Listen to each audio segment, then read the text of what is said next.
गांव में रहने वाला रामू एक गरीब लेकिन मेहनती किसान था। वो अपनी छोटी सी जमीन पर सालों से खेती कर रहा था।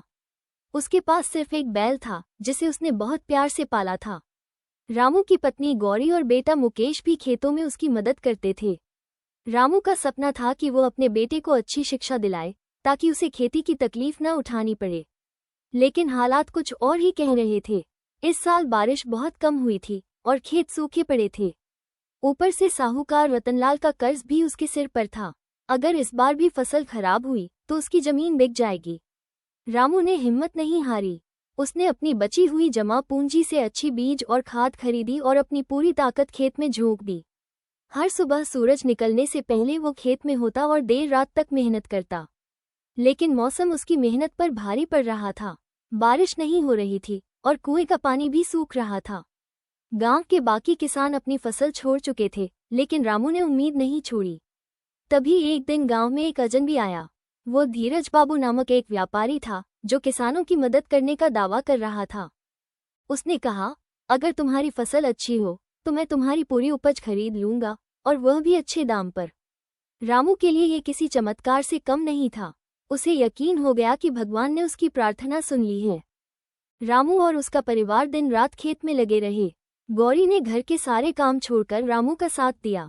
मुकेश स्कूल से आते ही खेत में काम करने चला जाता। फसल धीरे धीरे लहलहाने लगी। गांव के लोग भी हैरान थे कि जहां बाकी किसान हार मान चुके थे, वहां रामू की फसल उम्मीद से ज्यादा अच्छी हो रही थी। लेकिन तभी एक रात गांव में कुछ अनहोनी हुई। रामू का खेत अब सोने की तरह चमक रहा था, लेकिन एक रात अचानक उसकी फसल में आग लग गई। रामू का घर खेत से कुछ ही दूर था। आधी रात को उसे धुएं की गंध आई। जैसे ही उसने बाहर झांका, उसके होश उड़ गए। पूरा खेत जल रहा था। रामू चिल्लाते हुए खेत की ओर दौड़ा। गौरी, मुकेश और गांव के लोग भी वहां आ गए। सभी ने आग बुझाने की कोशिश की, लेकिन तेज हवा और सूखी फसल ने आग को भड़कने दिया। रामू के सपने उसी आग में जलकर राख हो रहे थे। वो बेबस होकर अपनी मेहनत को बर्बाद होते देख रहा था। सुबह जब आग पूरी तरह बुझ गई तो रामू बैठकर राख में अपने सपनों के टुकड़े खोज रहा था। उसकी आंखों में आंसू थे, लेकिन फिर उसने कुछ ऐसा देखा जिसने उसे चौंका दिया। खेत में एक तेल से भरा हुआ कनस्तर पड़ा था। क्या यह आग किसी ने जानबूझकर लगाई है? रामू ने तुरंत गांव के मुखिया को बुलाया। गांव के लोग भी इकट्ठा हो गए। तभी किसी ने कहा, कल रात रतनलाल और उसके कुछ आदमी इस तरफ देखे गए थे। रामू को समझते देर नहीं लगी कि यह आग कोई दुर्घटना नहीं बल्कि साजिश थी। रामू अपने जले हुए खेत से सीधे रतनलाल के घर पहुंचा। गांव के लोग भी उसके पीछे थे। रतनलाल, तूने मेरी फसल जलाई है, रामू ने गुस्से से कहा। रतनलाल हंसते हुए बोला, अरे पागल किसान, तेरे पास कोई सबूत है? लेकिन तभी धीरज बाबू वहां पहुंचे और बोले, सबूत है मेरे पास। उन्होंने अपनी जेब से एक छोटा कैमरा निकाला जिसमें रात की सारी घटना रिकॉर्ड थी। दरअसल धीरज बाबू एक ईमानदार व्यापारी थे जो किसानों की मदद करना चाहते थे। उन्होंने गांव में आते ही यह समझ लिया था कि यहाँ के साहूकार गरीब किसानों का शोषण कर रहे हैं। इसलिए उन्होंने खेत के पास एक गुप्त कैमरा लगा दिया था।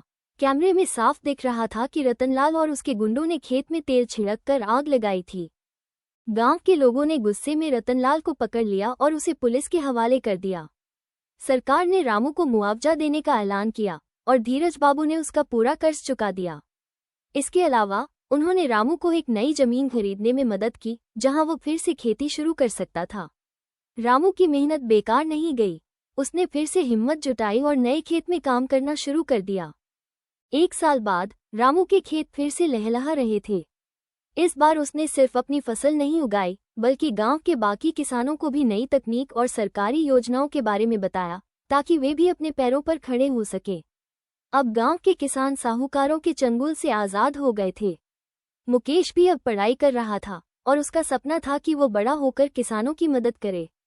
रामू ने आसमान की ओर देखा और कहा, मेहनत कभी बेकार नहीं जाती, बस उसे सही दिशा मिलनी चाहिए।